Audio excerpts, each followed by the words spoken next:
Ahsoka Season 1 is finally done. All 8 episodes are out. And I have to say, I loved the first 7 episodes of this show. I felt like episode 6 was a little bit weak. We didn't get a whole lot of Ahsoka in that episode, but the lead up to the finale of this season was so awesome. I was so ready for it. But the finale sadly confirmed what I've been thinking about since episode 7 came out, which is they have too much story set up and no time left to create a satisfying ending to the series. I also thought this was going to be a limited series, much like the Obi-Wan show, but I think this is supposed to be season 1. They've changed it on Disney Plus to the season finale, so we are probably going to get a season 2 of this show, especially with the cliffhanger way that this show ends. It's going to be very hard to talk about Ahsoka Season 1 without talking about spoilers, so this is your spoiler warning. If you have not seen Ahsoka yet or you do not want to hear any spoilers, please come back after you watch the season and enjoy. Baylan, played by Ray Stevenson, rest in peace. He was the most interesting character in this entire show. He also has the best performance in the entire show, and his character has zero payoff in this season. We as the audience still have no idea what his plan is or what he's after. And now that Ray Stevenson has passed, this story may have no payoff ever. And Shin is just as bad.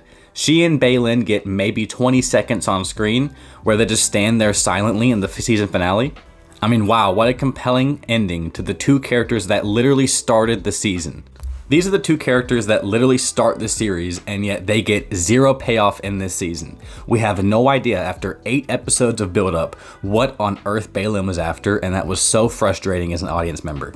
So much of this finale just changes things that I loved about the season earlier on. For example, I praised Dave Filoni for the choice to not have Ezra fight with a lightsaber. I didn't like Ezra in the Rebels show. I thought he was annoying, and my main thing was I felt like he was just a knockoff Luke Skywalker. I'm ready for all the heat in the comment. I felt like having him be a Jedi in between Revenge of the Sith and A New Hope, and having him have a blue lightsaber and then go to a green lightsaber and be taught by somebody who used to be part of the Jedi Order. I felt like so much of it was just Luke Skywalker, but different. But I really loved that Ezra didn't have a lightsaber in this season, and it felt like it separated him from all the other Jedi who all use a lightsaber, and having him just use the Force as a way to defend himself made him so interesting, and I really loved that. But no, he gets a new lightsaber in the finale and just becomes like everybody else. Morgan Elsbeth gets a badass new upgrade from the Great Mothers, the Gift of Shadows or some shit, and a badass green flame sword. What does the Gift of Shadows do, you ask? I don't know either, because it's never explained. It just turns her eyes black, and that's it.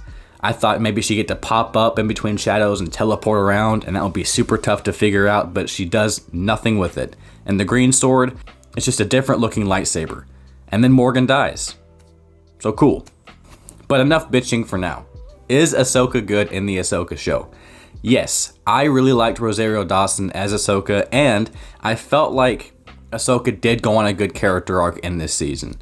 She goes from resenting her past, maybe even resenting Anakin and what he stood for, to coming to terms spiritually with herself, her past, Anakin, and moving on to a better path for herself. This is represented physically, as earlier in the season she wears a lot of gray and dark clothing, and after she comes out of the world between worlds, she is wearing all white, and she's laughing and smiling. It's really great. And while I'm at it, Hayden Christensen as Anakin Skywalker is the best part of the entire season. Episode 5 in particular was peak Star Wars to me, and it's where Anakin meets Ahsoka in the world between worlds and gives her one final lesson. The Clone Wars flashbacks were really astounding, and Anakin's pull between the dark and the light side was so interesting to see play out in live action.